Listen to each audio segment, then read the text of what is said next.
नमस्कार प्यारे साथियों, मैं सत्येंद्र तोमर स्वागत करता हूं आपका target with Satyendra YouTube channel में। और उत्तर प्रदेश लेखपाल भर्ती का नोटिफिकेशन आउट हो चुका है, तो बिल्कुल अपनी सीट बेल्ट बांध लीजिए। और सबसे बड़ी बात यह है कि इस बार जो पैटर्न है वो बिल्कुल चेंज कर दिया है ना। यानी जैसा सोच रहे थे उसके बिल्कुल विपरीत जो है वो कार्य किया है आयोग ने। तो चलिए सबसे पहले तो मैं आपको बता दूं कि विज्ञापन के प्रकाशन की जो तिथि है, वो विज्ञापन के प्रकाशन की जो तिथि है आपकी, वो आज यानी 16 तारीख को ये नोटिफिकेशन आपका आउट किया गया है। अगर हम बात करें ऑनलाइन आवेदन या शुल्क जमा करना प्रारंभ होने की जो तिथि है ना, जिस दिन से ऑनलाइन फॉर्म आपके भरे जाएंगे वो 29 तारीख से भरे जाएंगे, है ना। इसके अलावा जो आपका ऑनलाइन आवेदन की जो अंतिम तिथि है वो 28/1/2026 है, यानी एक महीने का समय आपको दिया गया है। एक महीने के अंतर्गत जो है वो आपको ये सारी चीजें करनी है ना, कंप्लीट करनी है, फीस वगैरह, फॉर्म वगैरह। शुल्क समायोजन एवं आवेदन की संशोधन की अंतिम तिथि जो है वो आपकी 4 फरवरी, ये लास्ट डेट है फीस की, है ना। और आप कोई भी फॉर्म में अगर करेक्शन करना चाहते हैं, जैसे कोई गलती हो गई, तो ऐसी स्थिति में आप जो है ध्यान रखिएगा, ऐसी स्थिति में आप 4 फरवरी तक उसमें करेक्शन कर सकते हैं।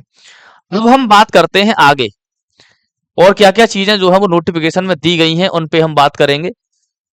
तो यहां पर अगर हम बात करें विशेष कथन, है ना, उपयुक्त विज्ञापन के सापेक्ष आवेदन सबमिट करने व शुल्क जमा करने की अंतिम तिथि 28/1/2026 है ना। 28 जनवरी तक फॉर्म भरे जा सकते हैं, लास्ट डेट है ये। इस तिथि के बाद कोई भी आवेदन शुल्क स्वीकार नहीं किया जाएगा। अभ्यर्थी के द्वारा अपने आवेदन पत्र का प्रिंट आउट तब तक नहीं निकाला जा सकेगा जब तक कि उसके द्वारा जमा शुल्क का समायोजन बैंक द्वारा नहीं कर लिया जाता है। अतः अभ्यर्थी के द्वारा बैंक से शुल्क का समायोजन 28/1/2026 तक अथवा उसके पश्चात विलंबतः 7 दिवस के अंदर जो है वो हो जाना चाहिए ना। मतलब फीस कट जाएगी तभी आप जो है फाइनल फॉर्म जो है आप डाउनलोड कर सकते हैं। अब इसमें क्या क्या चीजें जो है वो आपकी बताई गई हैं, उन पे जो है वो हम बात कर लेते हैं, है ना। जो आपका उत्तर प्रदेश अधीनस्थ सेवा चयन आयोग है ना, उसके द्वारा ये विज्ञापन जो है वो जारी किया गया है। और इस विज्ञापन में स्पष्ट तौर पर ये बोला गया है कि इसमें आवेदन केवल वही अभ्यर्थी कर सकते हैं, केवल वही अभ्यर्थी आवेदन कर सकते हैं जिन्होंने पीईटी 2025 दिया हो। पेट जो एग्जाम अभी हुआ था उसका भी रिजल्ट भी आया, वो एग्जाम अगर आपने दिया है तभी आप इसमें जो है फॉर्म भर सकते हैं, ध्यान रखिएगा। और इसके अलावा जो मुख्य परीक्षा होगी यानी लेखपाल का जो एग्जाम होगा उसमें अभ्यर्थी जो है वो शॉर्ट लिस्ट किए जाएंगे। फॉर्म तो सभी भर सकते हैं लेकिन सारे एग्जाम नहीं देंगे, एग्जाम केवल वही देंगे जो उस कट ऑफ के अंदर आएंगे। जैसे मान लीजिए अगर वो 30 गुने बच्चे बुलाएगा, 7,994 वैकेंसी है, उसके सापेक्ष में अगर वो 30 गुने बुलाता है तो लगभग लगभग 2,35,000 या 2,40,000 के आसपास जो है बच्चे बुलाएगा, अभ्यर्थी बुलाएगा। वो डिपेंड करेगा कितने गुने अभ्यर्थी बुलाता है, वही एग्जाम में जो है वो बैठ पाएंगे। सारे अभ्यर्थी जो फॉर्म भरेंगे वो सब एग्जाम में नहीं बैठ सकते, इसमें ध्यान रखिएगा। तो इसका मतलब कट ऑफ लगेगी एग्जाम में बैठने की, है ना। बिल्कुल पिछली बार जैसे हुआ था उसी तरह, है ना, ये जो है बोला गया है, आयोग के द्वारा स्पष्ट तौर पर बोला गया है। ऑनलाइन आवेदन करने वाले अभ्यर्थियों के लिए बहुत सारी सूचनाएं हैं, उन सूचनाओं का आपके लिए बहुत ज्यादा जो है वो, है ना, ऑनलाइन फॉर्म भरने की प्रोसेस पूरी बताई गई है। तो प्रोसेस जो है वो तो आप भर सकते हैं, नॉर्मल सी बात है।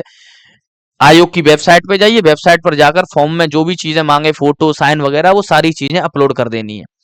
अब इसमें हम एक तो बात करेंगे पदों पर कि पद कितने हैं, दूसरा हम बात करेंगे सिलेबस पर। दो चीजें मुख्य हैं इसमें, एक पद और दूसरा आपका सिलेबस क्या है।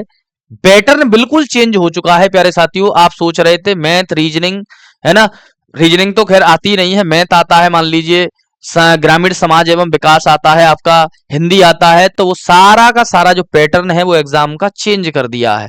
और जब पैटर्न जो है वो चेंज कर दिया है तो नॉर्मल सी बात है, ऐसी स्थिति में उसके लिए जो है आपको देखना पड़ेगा। सबसे पहले तो हम बात करते हैं किसकी, वैकेंसीज की। अच्छा, जो भी आप जब फॉर्म भरेंगे तो फॉर्म की जो फीस है वो केवल 25 रुपए है। 25 रुपए शुल्क जो है वो आपको जमा करना होगा, क्योंकि आपसे पेट में फीस ले ली गई थी। इसी वजह से मेंस की जो फीस है वो काफी कम रखी गई है ना। अब यहां पर जो है हम बात करेंगे एक तो वैकेंसी, और दूसरा हम बात करेंगे किस पर। चलिए, वैकेंसी ये रही आपकी।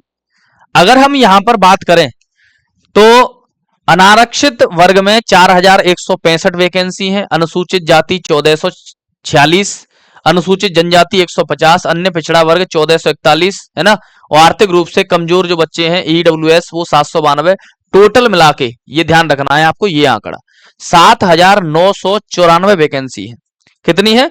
कुल 7994 वैकेंसी के सापेक्ष ये रिजल्ट जो है, ये आपका जो है 7994 वैकेंसी के सापेक्ष ये नोटिफिकेशन जो है वो जारी किया गया है। अब हम आते हैं अपना किस पर? सिलेबस पर। सिलेबस में क्या क्या चीजें हैं उन पे हमें बात करनी पड़ेगी, है ना, क्योंकि मेन चीज जो है वो इसमें क्या है, इसमें सिलेबस है। सिलेबस में जो भी चीजें हैं उस पर विशेष फोकस करना है। चलिए, सिलेबस आपका ये रहा। सिलेबस जो आपका दिया गया है वो बहुत ही सोच समझकर बनाया गया सिलेबस है। उनको पता है कि आयोग को पता है कि बच्चा जो है वो मैथ, हिंदी जैसे सब्जेक्ट में पूरा स्कोर कर पाता है, मेरिट ज्यादा चली जाती है, समस्या पैदा हो जाती है। तो सबसे पहले अगर हम देखें, भाग 1 में रखा गया भारतीय इतिहास एवं भारतीय राष्ट्रीय आंदोलन, मतलब इतिहास के प्रश्नों की संख्या 5 होगी। कुल अंक कितने होंगे? 5 होंगे, है ना। फिर अगर हम बात करें भारतीय राज्य व्यवस्था एवं भारतीय संविधान, यहां से 5 प्रश्न होंगे और कुल अंक कितने होंगे? 5। भारत एवं विश्व का भूगोल, कितने प्रश्न होंगे? 5। भारतीय अर्थव्यवस्था एवं सामाजिक विकास, यहां से यानी इकोनॉमी के 5 क्वेश्चन आएंगे इसमें। इसके अलावा ग्राम्य समाज एवं विकास, ग्रामीण समाज एवं विकास से जो प्रश्न रहेंगे वो कितने रहेंगे? तो वो आपके रहेंगे 5। राष्ट्रीय और अंतरराष्ट्रीय महत्व की घटनाएं, मतलब ये बात हो रही है करंट अफेयर्स की, करंट अफेयर्स के क्वेश्चन रहेंगे 5। विज्ञान एवं प्रौद्योगिकी यानी साइंस के क्वेश्चन रहेंगे 5। पर्यावरण पारिस्थितिकी एवं आपदा के क्वेश्चन रहेंगे 10। इसका मतलब पर्यावरण पारिस्थितिकी ये पढ़ के जाना है बहुत अच्छे तरीके से। डाटा इंटरप्रिटेशन के क्वेश्चन रहेंगे आपके 10, यानी मैथमेटिक्स और रीजनिंग, है ना। हालांकि डाटा इंटरप्रिटेशन को आप मैथमेटिक्स में मान लो या रीजनिंग में मान लो, केवल 10 क्वेश्चन है आपके। कितने क्वेश्चन है? केवल और केवल जो है वो 10 क्वेश्चन है आपके, ध्यान रखिएगा। वहीं अगर हम बात करें सामान्य हिंदी के आपके क्वेश्चन रहेंगे कितने? 10 क्वेश्चन रहेंगे, सामान्य हिंदी के 10 क्वेश्चन रहेंगे। और आपके कंप्यूटर से रिलेटेड जो क्वेश्चन रहेंगे वो कितने रहेंगे? कंप्यूटर से रिलेटेड जो क्वेश्चन रहेंगे वो आपके रहेंगे 15। उत्तर प्रदेश राज्य से संबंधित सामान्य जानकारी यानी यूपी से संबंधित जो जानकारी है वो आपकी 20 प्रश्न रहेंगे। इस प्रकार से आपके कुल प्रश्नों की संख्या कितनी हो जाएगी? कुल प्रश्नों की संख्या हो जाएगी आपकी 100। 100 प्रश्न 100 अंक के होंगे, 2 घंटे का समय मिलेगा आपको, टाइम की कोई दिक्कत नहीं है इसमें। लेकिन जो सिलेबस है उस सिलेबस में अगर आप देखें तो ये 10 नंबर की हिंदी और 10 नंबर का डीआई, अगर आप इसको निकाल दें, है ना, तो 80 नंबर जो आपका सिलेबस है वो किसका है? जीएस का सिलेबस है।